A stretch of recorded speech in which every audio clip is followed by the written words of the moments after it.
Pat yourself on the back because you are right here, right now, for a reason.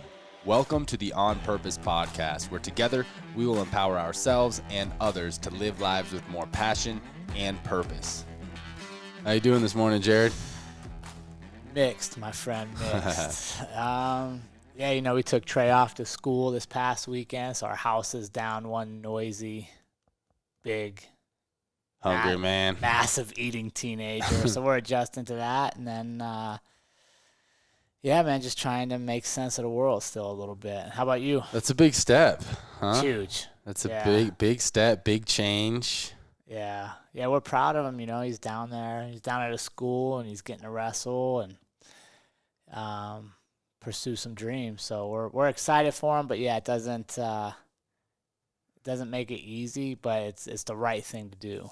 Yeah, it's a new chapter for the whole family. And I remember my mother struggled, and she kind of now tells me now in retrospect of how, her and my little brother struggled a little bit when I left. But over time, it really allowed them to cultivate their relationship on a deeper level and build their own rituals and things like that. So it'll be exciting to see what manifests with you guys and Taya now. Yeah, well, it was interesting. We had our family dinner last night, just the three of us, and just how much less you cook and how much easier it is and quiet. So yeah, it'll be good, man. I think that's what you want as a parent, is for your kids to take control of their own lives. And as much as like part of me be like, oh, it's so fun to have him in the house, realistically that wouldn't be setting him up for success if he finished school and just stayed at home because he was afraid of a challenge or afraid to be out on his own. Like, he needs that and we need that. So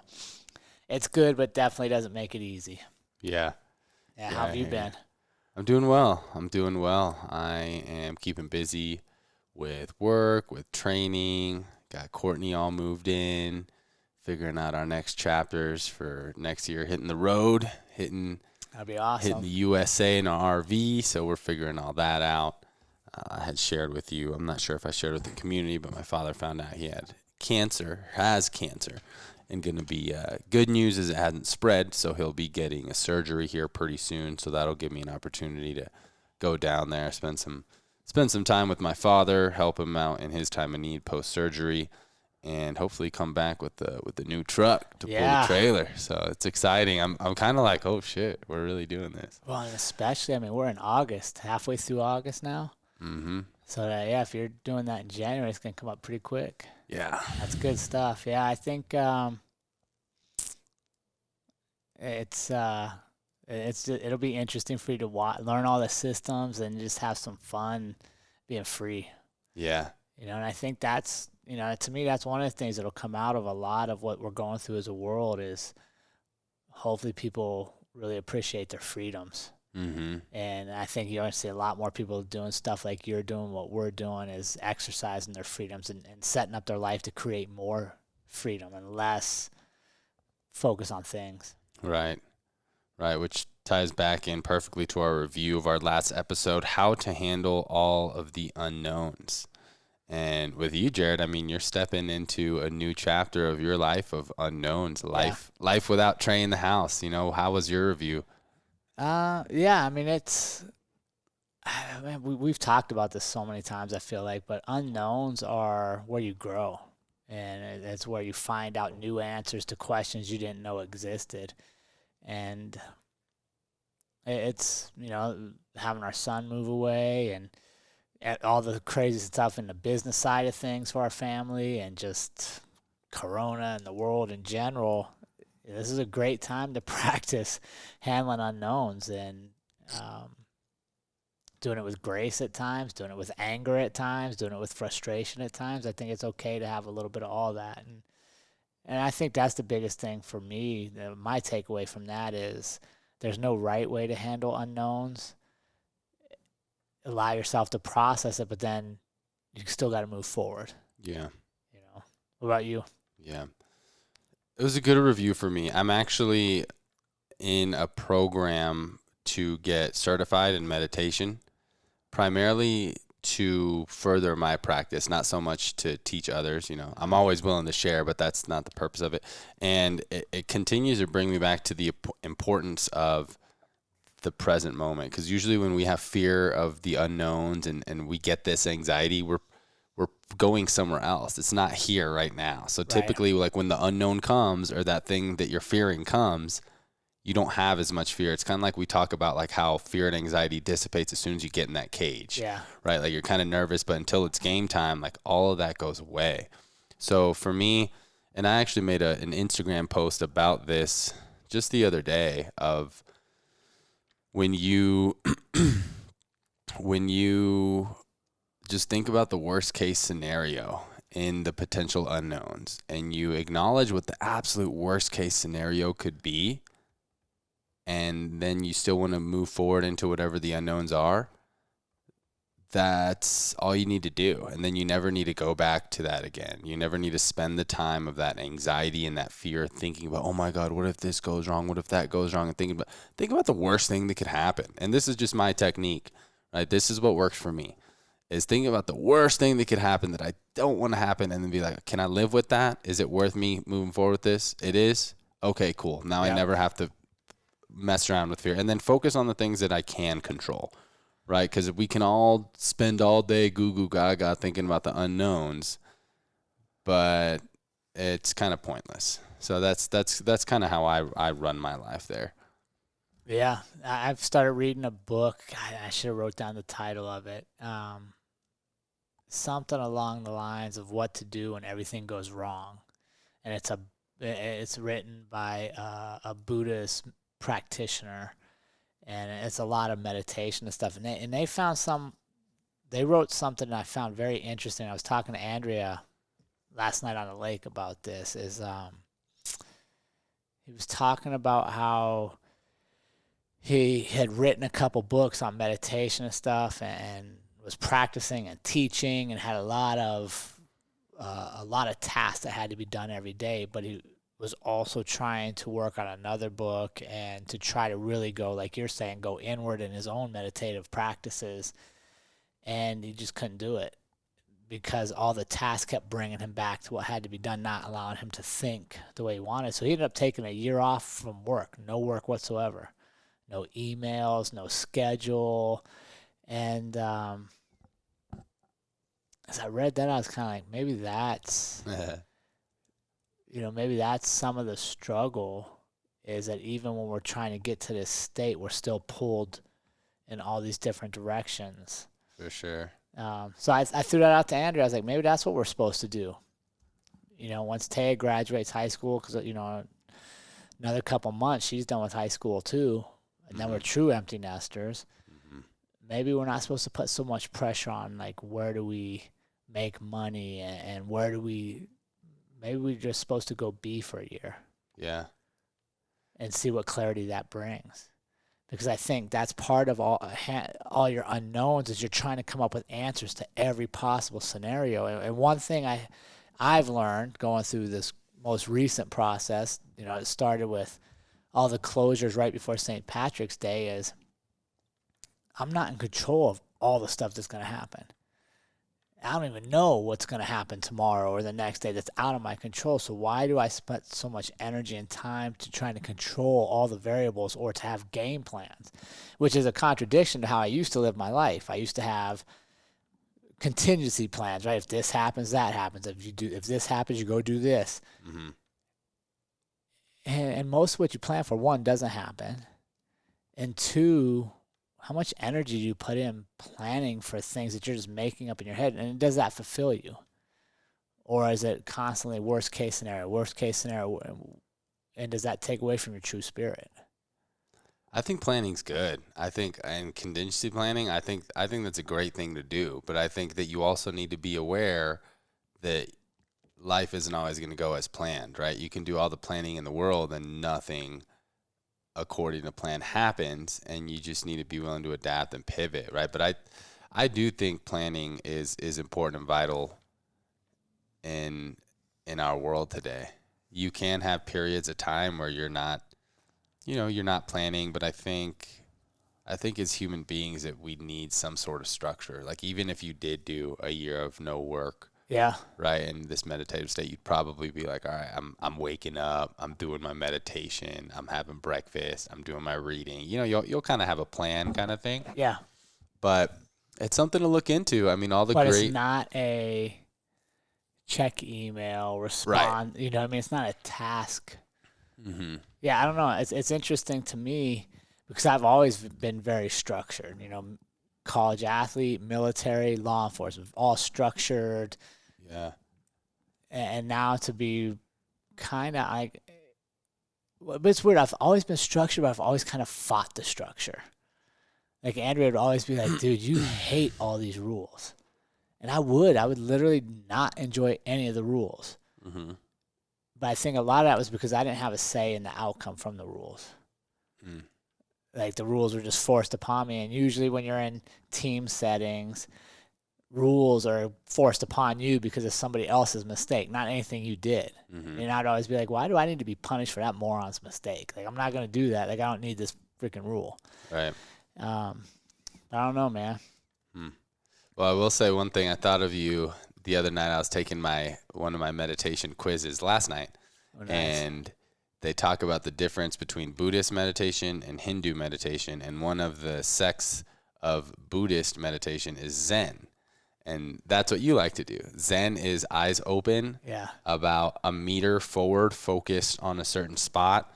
Typically, it's in the half lotus or lotus where you have your foot up on like your thigh, cross-legged. Yeah. And the cosmic mudra with your hands, which is like this. Left palm carrying right palm, like right here, sitting up straight. And then just focus. And I'm like, oh, Jared likes Zen. Dude, that's so funny because I don't know any of what you just talked about. But I do sit cross-legged and I stare at stuff. Yeah. Maybe you were a Zen meditator in a past life. Dude, I don't know, man. I am I've been getting up at 4:30 in the morning. Whoa. And I just go out in my backyard, and because I've been trying to break this idea that nature, I have to get away from my house to enjoy nature. Even though I live in a subdivision, my neighbor's right behind me on all sides. I still I have nature. Mm-hmm. So I've been getting up at 4:30 and just going and sitting in a chair in my backyard, glass of water, and just looking at stuff. And today, the stars were so bright for some reason. And I saw like 3 or 4 shooting stars or meters, whatever the hell you call them nowadays. Mm-hmm. And I was just like, man, how many? Wow, really? Yeah. How many times have I missed that? Yeah. By just not paying attention, and I tell you, if you want to feel small, just sit and stare at the stars. For real. You know what I mean? We fight about some of the most trivial stuff on our little rock of the earth. And if you just stop and you just look up and realize, how many more Earths are out there somewhere? Yeah. That humbles me every time. Even just this Earth, you think about 7 billion people, and you're like, what? Like, looking at a map of where just here in tiny little Fort Collins. Yeah. And what are we fighting about? Our freaking favorite road has potholes and aren't getting paved in time, and you're just like, dude. Yeah, which leads me, kind of into this week's episode. I just, and maybe I'm wrong on this, Ollie, and tell me if I am wrong, but it just seems like we're being so driven by hate right now. Hate of this or that, and I don't even say dislike or contempt anymore. It generally feels like everybody's being told you have to hate one thing or another, one side or another. You can't, or being pulled away from any kind of compromise or any kind of empathy to why you might feel a different way than I do. And do you feel that, or? I do. I think right now, and honestly, for several years in America, being an American, looking to leadership and how they conduct themselves, that has always been the style of I win, you lose. Yeah. We haven't, which is funny because with our youth, these are kind of some of the first lessons, right? Share, compromise, harmonize. I like that word, harmonize. But But we look to the leaders of our world, people that we literally depend on to run our country, and they don't exemplify any type of compromising, harmonizing. It's all I win, you lose, bashing the other one. And that trickles down. That trickles down when that's the primary thing shown in the media, to where I think even some people may think that that's how they need to be in order to succeed, which is pretty unfortunate. Yeah, but don't you... So you got politics that certainly exude that, but what about like movies?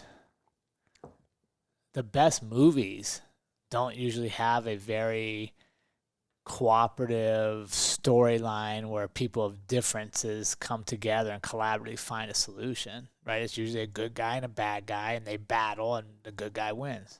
Mm-hmm.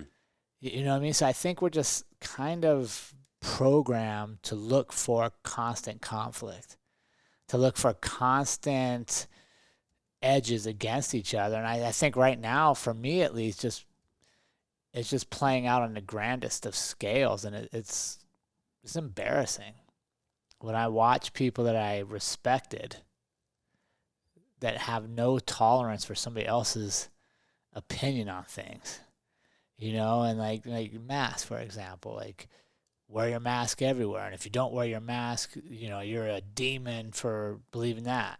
And then on the other side, it's like, no, don't wear your mask because you're giving up all your freedoms, and if you wear a mask, you're a sheep. Yeah, that's a you fun know. one. And I'm like, so we just constantly look for more and more reasons to divide ourselves. And I've been doing an interesting strategy. I like to just find a news story. Like, I'll go to like 3 or 4 different places and find like what's the major story for the morning. And then I like to go to the mainstream media and see how they're reporting this story. Just out of curiosity, like, how are we being tricked every day? Mm-hmm. And I think if people did that, and don't go to the place you like to get the news, because all they're doing is telling you what you like to hear. Go to the people you think are wrong, mm-hmm. and look how they report the same story. And it's just amazing to me how much hate there is. And so taking Trey to school, we were at a hotel. We stayed at a hotel down there. And hotel, same price it's always been. But now there's this plexiglass thing between you and the young people that are checking you in, and they got to wear a mask. You got to wear a mask. You can't hear shit that they're saying. Same price, though. Totally different customer experience, right? And then you come down for breakfast.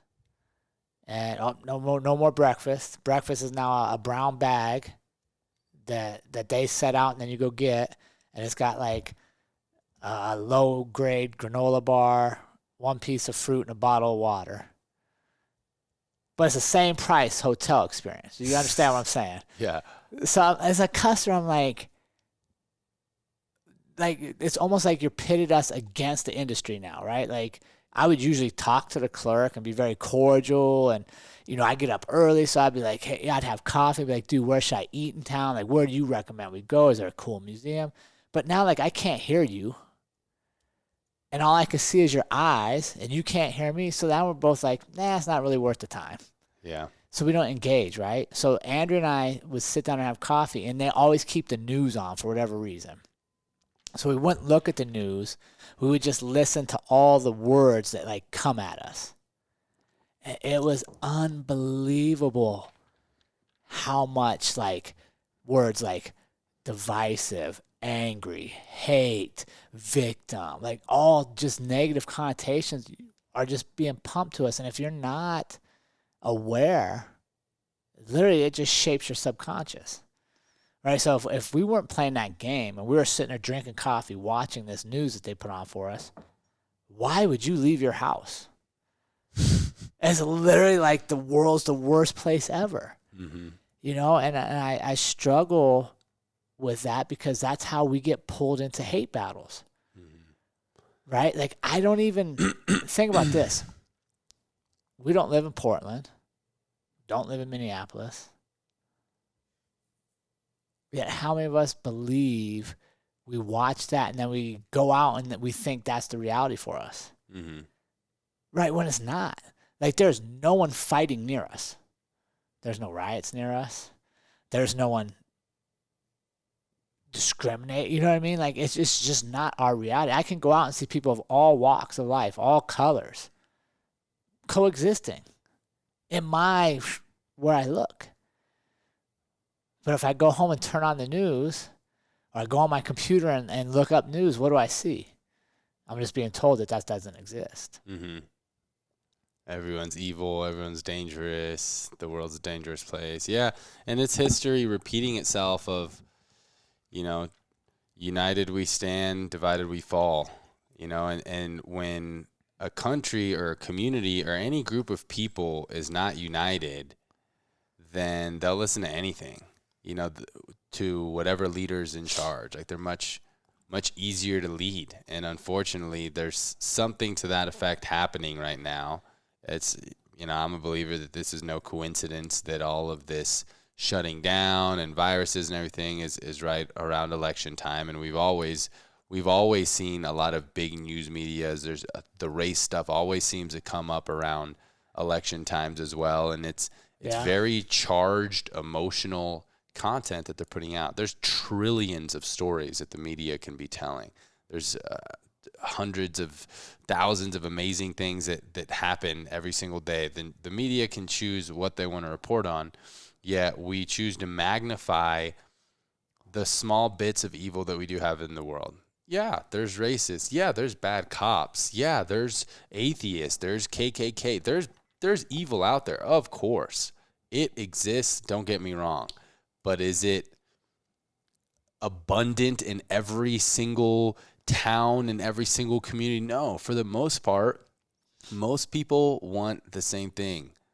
Loving, caring people and communities around them. And most people are not racist. Most people are not hateful. Most people are loving, kind people. But we all have the potential to be hateful. We all have the potential to be angry and frustrated, and events like what's happening today make it easy for those bad, negative sides of us to come out more often, to be in the defensive, to be argumentative, to be frustrated. I mean, I'm fucking frustrated.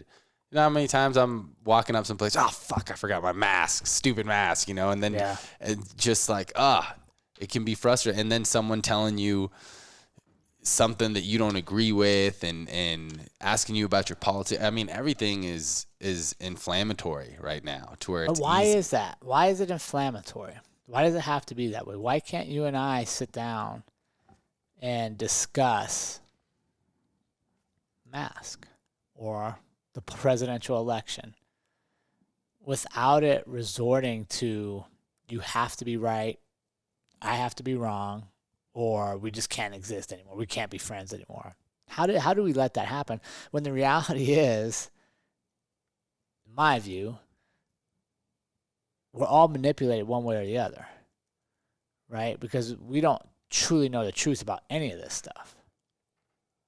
So why are we so passionate in what we're fed and what we believe about one thing or another that we're literally willing to tear down a country, to lose friendships over something like who's going to be the president for 4 years, knowing most of us will have many more presidents in our life, some which we'll like and some that we won't, but we're willing to lose our current day friends over it?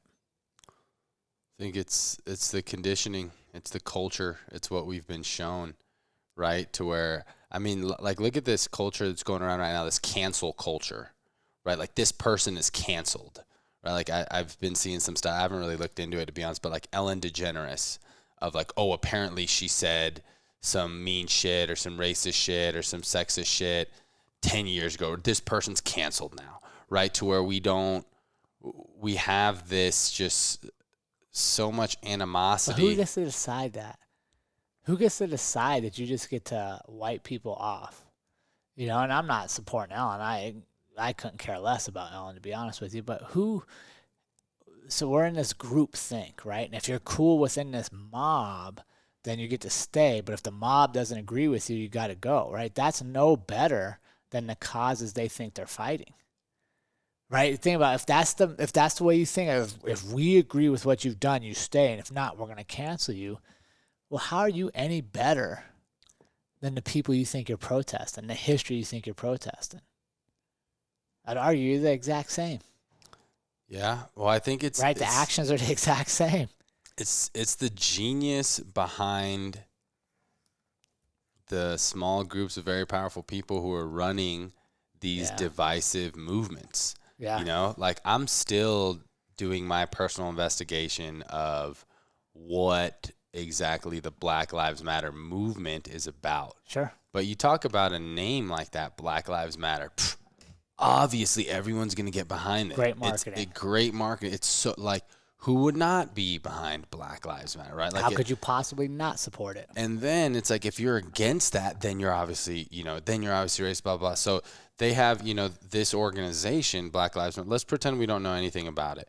Now you have famous people, athletes. I've watched a couple NBA games. All the NBA guys have the Black Lives Matter shirt. Everyone's behind it, to where now collectively as a community, we have sided with whatever this organization says and believes has to be right and true, because now everyone's doing it and this is the right thing, right? To where now we've created this space to where anything against anything that this Black Lives Matter movement is pushing is bad, is evil, is, we have to battle it. And that's the way that we do our politics too, of Republican or Democrat. It's so passionate. And I think, Jared, we can't have these examples because things like emotional management, like meditation, like compassion, like harmony it's not culture here. It's not practice. In elementary school, we don't even talk about how to handle your emotions, right? Yeah. When you feel anger come up and stuff, we don't know how to handle that. We just splurt shit out, have arguments, blah, blah. Even as an elementary school student, we never are taught emotional management. This is shit that we have to learn on our own. Read books. I'm 29 years old. I'm barely learning how to control my emotions. Yeah. Of like not shouting when I'm angry, of not doing all these things. And it's not culture here of how to conduct yourself as a stand-up human being, instead of letting your emotions run you. You get pissed off about something and you share your opinions and you say mean things, and that's why this is so inflammatory. And that's why I think it's easy to divide America, because we don't have a culture here of training our emotions. Like, people talk about the West, right? And Eastern philosophy. But in Eastern traditions and cultures, there is a lot of prayer. There is a lot of meditation. There is a lot of observing oneself. Yeah. And here in America, we believe, or in the West, I should say, in Western culture, it's more, we have this belief to where like we are our mind and our thoughts, as opposed to being the observer.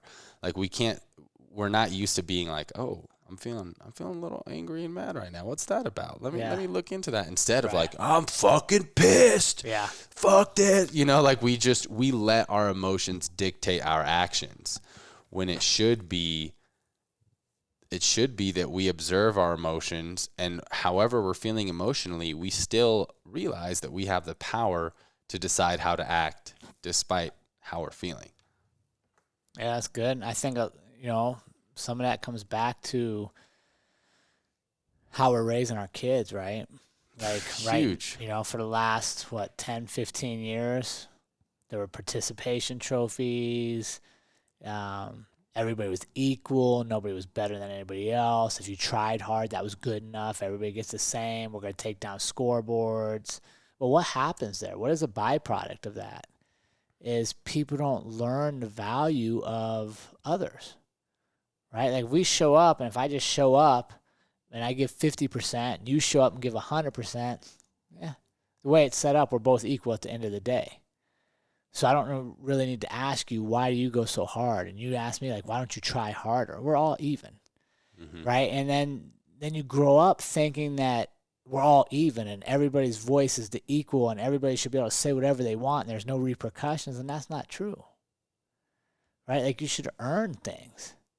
And right now it just seems like, obviously with social media, everybody can say whatever the hell they want. There doesn't have to be any truth to it.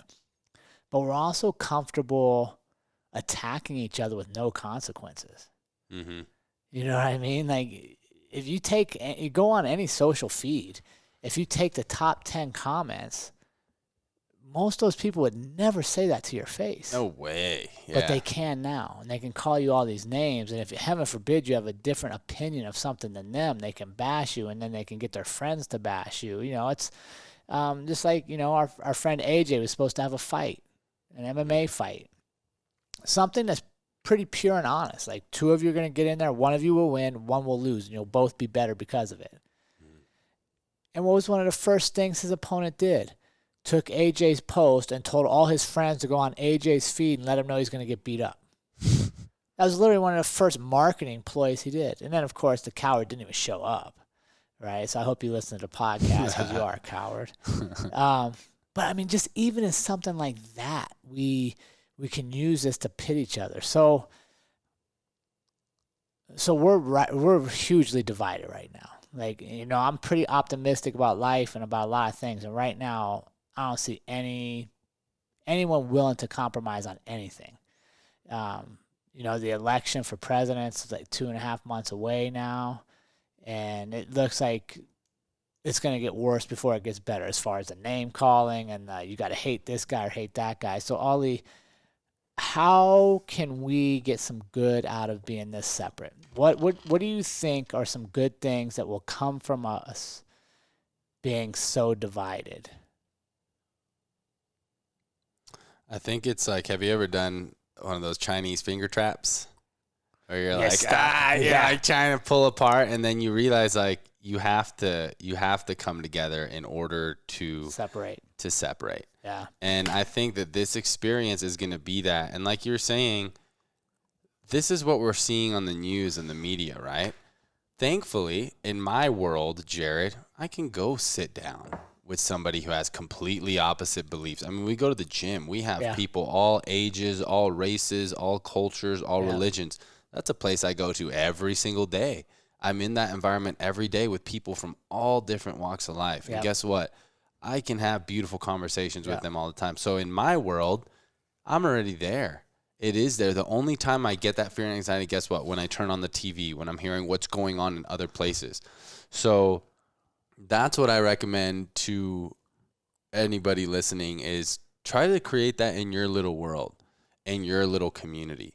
Because then that's what's going to branch out. And again, kind of back to the unknowns. Don't put so much weight and value of, oh, did you see what's happening in Portland? Did you see what's happening in Minneapolis? Because at the end of the day, we don't really know. I had a really interesting experience. The reason why I started not trusting media was when I got stuck in the war in Lebanon in 2006 in the Israel war. George Bush was still president. And I was there looking at everything that was happening. And then we'd watch CNN or BBC and all these other news networks, and they were reporting things that were completely different. Yeah.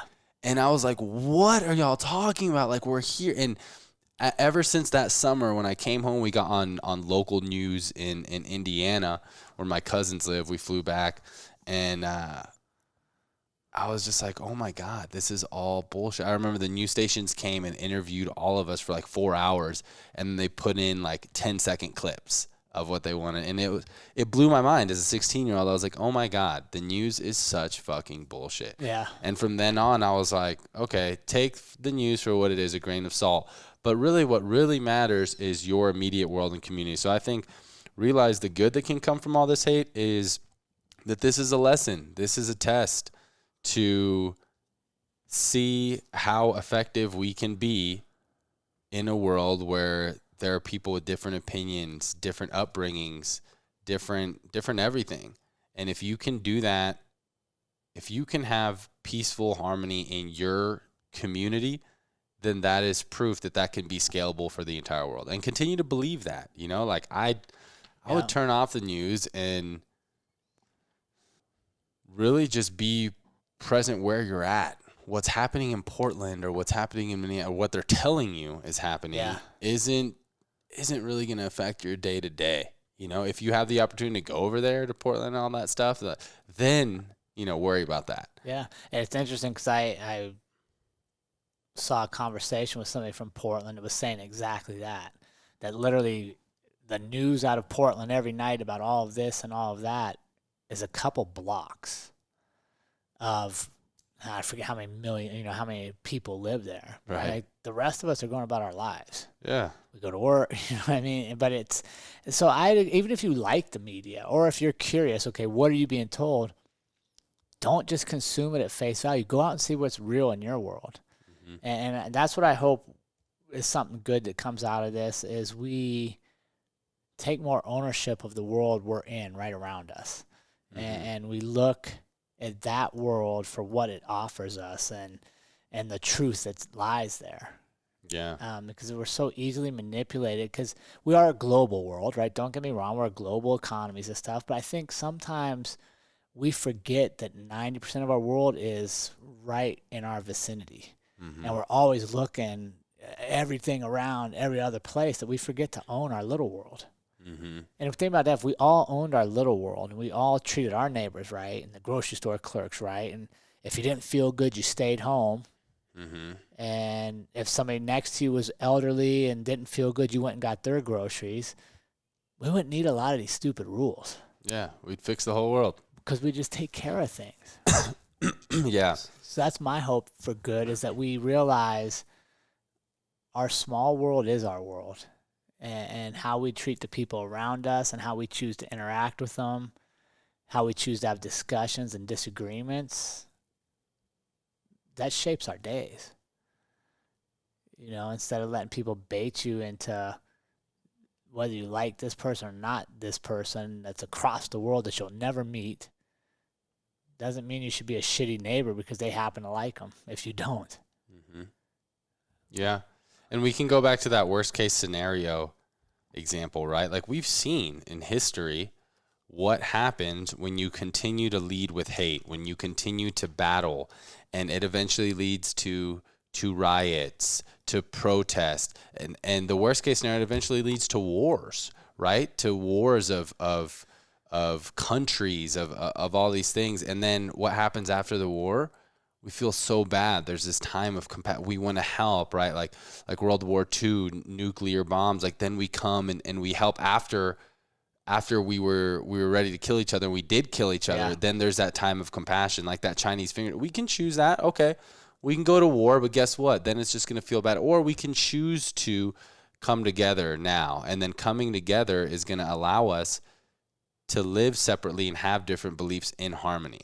Like we don't have to go through the rioting and the looting and then eventually the war. We've seen that path, and that's what will happen if we continue to lead with hate. Another thing too is I think people just don't have enough competitiveness and battle in their own life. Right? Go take up a hobby. Go train kickboxing, MMA, challenge yourself. Do a sport. Compete in business, compete in that, because then when you don't do that, what? People try to associate and attach themselves to something that they are not really a part of to win, like a diehard football fan that's getting drunk every Sunday watching the Dallas Cowboys, of like that's their one thing, or like the diehard Democrat who's like that's their one thing. They're trying to associate themselves to compete in another arena.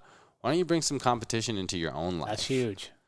Because then you won't feel the need to win, to go out and win the politics argument, the sports argument, and at least sports, that's fun. That's for some people, but some take it extreme. Some take it extreme, right? But if you have enough going on in your own life, like you don't see the leaders of the world who are diehard anything, because they're diehard of what their causes are, their passions are. So bringing that back in, you're not gonna have enough energy to be hateful. Yeah, that's interesting. I do think you should challenge yourself. So that's a good one. Maybe during this time, find something that you can do to physically and mentally challenge yourself. For me, I've been really focused on meditation and stillness, and I feel like I'm growing there. So that's been fun. But yeah, that's a good point, that when we're not stimulating ourselves, we look for external stimulation, and sometimes that comes in the form of hate and divisiveness. And then I think the other thing is people be smart and realize, like, what are we giving up right now? They've taken away concerts, art shows, museums, theaters, sports, all the things that do what? Unite people. Mm-hmm. Right? Gyms. Like our gym's open despite all the rules. So question things, right? Like all the things that actually make me feel good and bring me together with people of all races, of all colors, of all ethnicities, of all religious backgrounds, sexual preferences, I can't do. But I can do all the things that actually would potentially lead me to being sick. Yeah. Like just think about it. And like liquor stores are essential. And their sales are booming. I just read a business report today. Liquor stores and fast food nationwide like, are what booming. The fuck? The two things that are like the worst for you. Obesity, and pre-existing conditions are what kill you with COVID. And we're promoting it. So, but I don't want to make this anti-COVID because if you believe in it and you want to wear masks, I respect it. But at the same point, question things. Yeah. Like question who benefits when we don't see eye to eye with our neighbor, when we can't be compassionate with one another. Because somebody is. Right? You even look at your social media. And Zuckerberg, I just went over 100 billion net worth. Whoa. He's the third guy of that stature in the world. Bezos, Zuckerberg, Gates. And how do they benefit? Well, they control some of what you see, right? It's algorithms. And you click on this keyword that you hate this certain thing. Well, guess what? They're going to fill your feed with more hate. Yeah. And just being aware that we can control that and we can fight back through where we put our attention, how we treat each other, where we choose to spend our time. And I like your idea, Ali. Maybe that should be the challenge for the community is find one physical thing to do over the next, let's do it for the election season. So we're not paying attention to all the this person, that person bullshit. Choose a physical activity to go out and challenge yourself that you know you should be doing, but you've been putting off, and do it during this cycle. Yeah. Check out 75 Hard. That's a really good one. 75 Hard's fucking tough. That's a really good one. Yeah, I've never finished it. Yeah. You did, though. Yeah. Yeah, I'm getting ready for phase 1 here soon. Yeah, that's the follow-up, huh? Yeah, it's everything in 75 Hard, and then you also have a 5-minute cold shower. Yeah. And then what I'm really excited about is 10 minutes of visualization each day, which I've never done. So that'll be really cool. As well as what we do at B-Nail, shameless plug, we have a little Be Your Best journal. You create a power list of 3 to 5 things you must get done to win that day. And they're specific to that day. And that's changed a ton for me. Right? Andrew and I were just looking at that the other day. We used to be big vision board people. And now we're just like, the vision board just isn't, I don't know if it's not enough anymore. Like we got to go deeper on some other levels just because of so many unknowns. Right. And so many uncontrollables. And quite honestly, vision boards usually revolve around like things. Yeah. Not feelings. Yeah. So we're adapting that. So I'll be interested in and I just thought that because if I had to put down like 5 things I have to do today, they probably wouldn't be tasks anymore. Which I think is what started. I was like a task list. Like you have to get these 5 things because it was very business driven, right? To maximize your business. Right. You gotta do these things. Right. So I don't know. But I encourage you guys to be challenging yourself to grow. Not to sit status quo during this time and allow all the negativity to just derail everything you've worked for. And, and I'll be honest, my businesses have suffered because they do require being in person and group settings. But it's also, like Ali said, it's a time to pivot and reflect and see if we can adapt. And I think everybody else, if you don't have a business, it's still the same challenges. Yeah. Just because maybe what's going on in the world doesn't allow you to do the thing you thought you'd do this year doesn't mean you shouldn't do anything. Got to pivot, got to adapt. But if we sit in hate and we sit in discontent, and we sit spending all our time looking for why the world is against us, that's what you're going to find. It's a world that's against you. Yeah, a couple episodes ago, I was just sharing with you guys how I had my little binge period. Yeah. And there was a couple days there where I didn't do anything physical. I was drinking. I was eating badly. And I recently got that firsthand experience of how easy it is to go into these negative feelings, hate and frustration when you're not taking care of your vessel, your physical body, from the food you're putting in, the fuel, to changing your state of mind with getting drunk and not doing exercise, like physical exercise. You just feel better. Now, don't get me wrong. There's a time to drink. It's okay to drink alcohol. It's okay to eat bad every now and then. It's okay to not exercise every now and then. But when that becomes your habits, which for Americans, there's a reason why at least half of America is obese. There's a reason why. I think it's an insane statistic. Like 80% of all Americans are prescribed some sort of medication. Yeah. And it's like, I think I read this crazy statistics of New York adults. It's like 90% of New York adults have at least one drink a week. And I was in that stat too. Before 75 hard, I realized I had never been more than 2 months of not drinking alcohol. And the only reason I was because Ramadan. Yeah. I'm doing months of more than 2 months of not drinking any alcohol in my life. Since I started to drink alcohol, I was like, whoa, that's pretty crazy to think about. Is like I constantly would go to substance. Yeah. And cannabis is a substance as well, of like constantly going to these other things to change my state. So yeah, be aware of that. Try and go to some more natural things, some meditation, some working out, some physical. Yeah, it's those stats. So I just saw a doctor's video yesterday, and he said the same thing. 80% of Americans are on at least one prescription, and 60% of Americans are obese. Right? And so then tie that to COVID, and the two factors that will lead to death from COVID are obesity, number one, and pre-existing health conditions. Right? But nobody wants to tell you what we're going to tell you, which is get up and go out and exercise. Yeah. Right? Change your food. Like, have a challenge that helps reduce. Don't sit around and just take these stats and these doctors' reports that, you're at risk, Change your risk factors. Mm-hmm. So make that part of your challenge. Like, if you are in that population on prescriptions of pre-existing conditions and obese, let's start changing it. Let's clean up our diet a little bit. Let's get out and start exercising. And there's plenty of people within our community that can help you accomplish that. Yeah.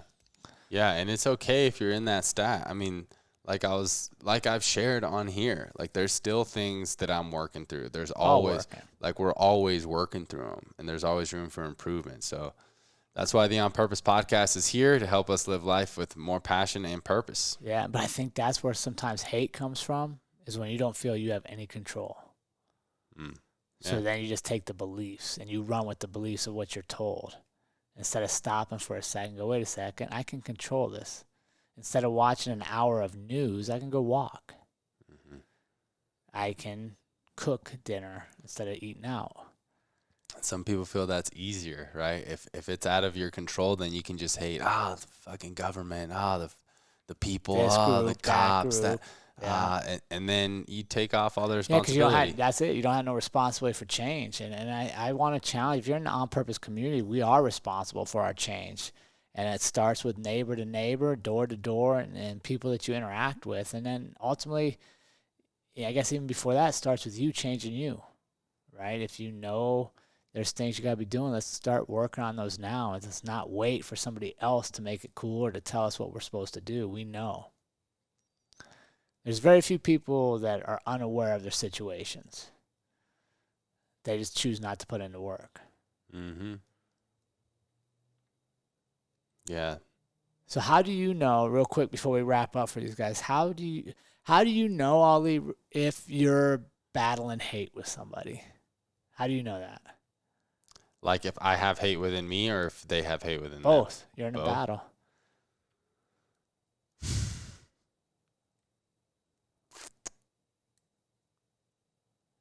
I think I know when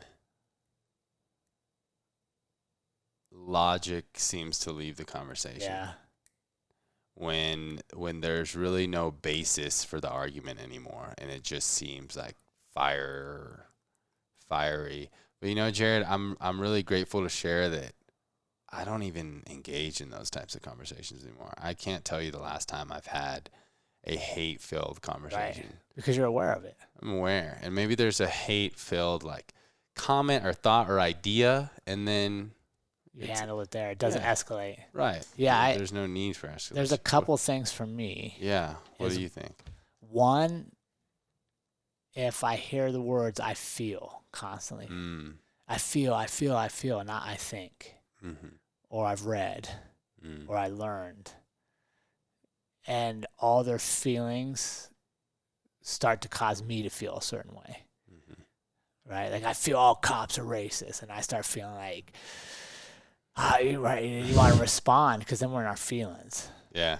And a lot of times feelings or emotions, especially if we're not practicing checking our emotions or sitting with our emotions, go, wait a second, why do you feeling that all cops are racist? Why now do I feel angry?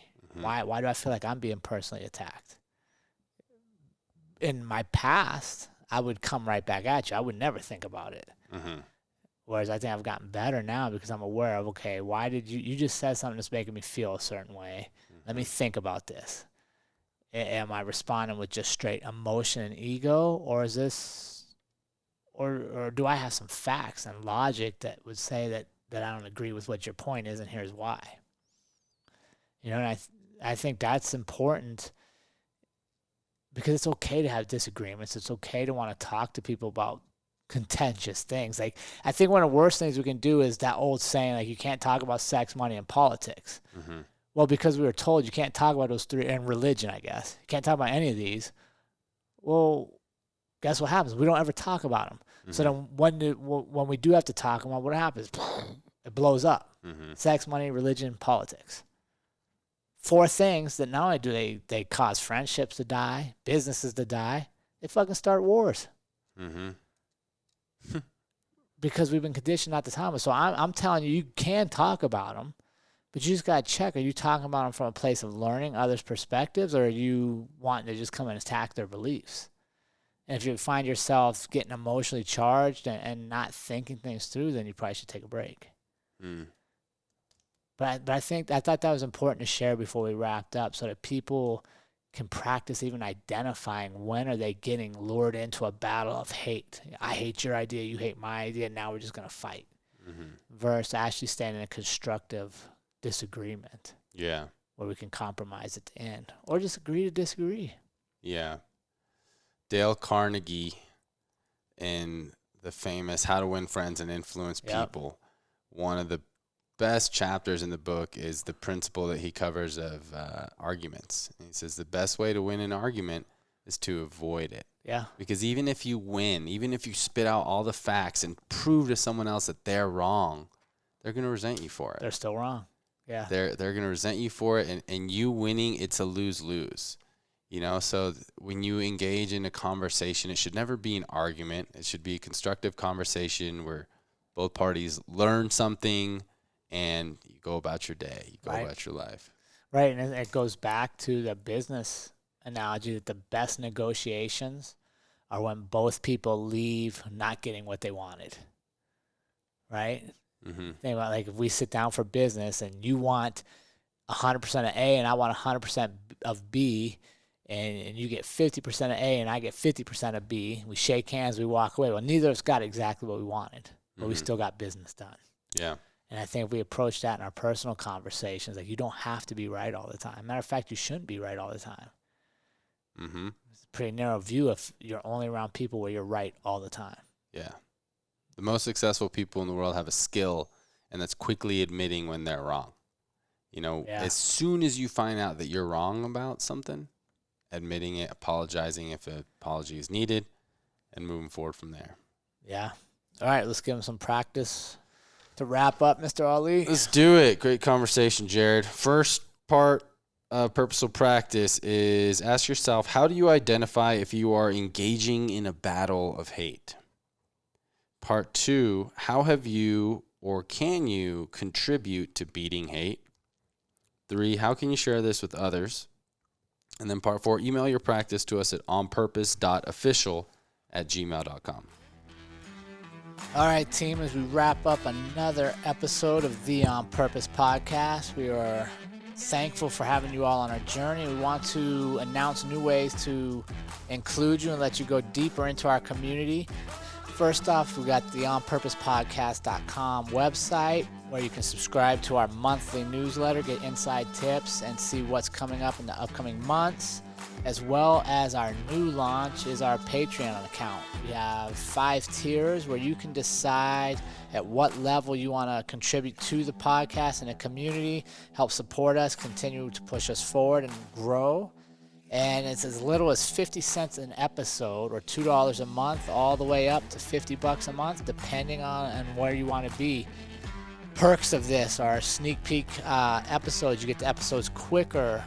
You get to contribute on episodes. You get monthly Q&As with Ali and I and special guests. And you get to be a building block for our community as we continue to grow worldwide. With the release of Shelly Davies' episode, we are now international. And we're excited for the future leads us. So please fit in with us wherever you are comfortable. And remember, team, life is far too short to live any other way than on purpose. We'll see you next week.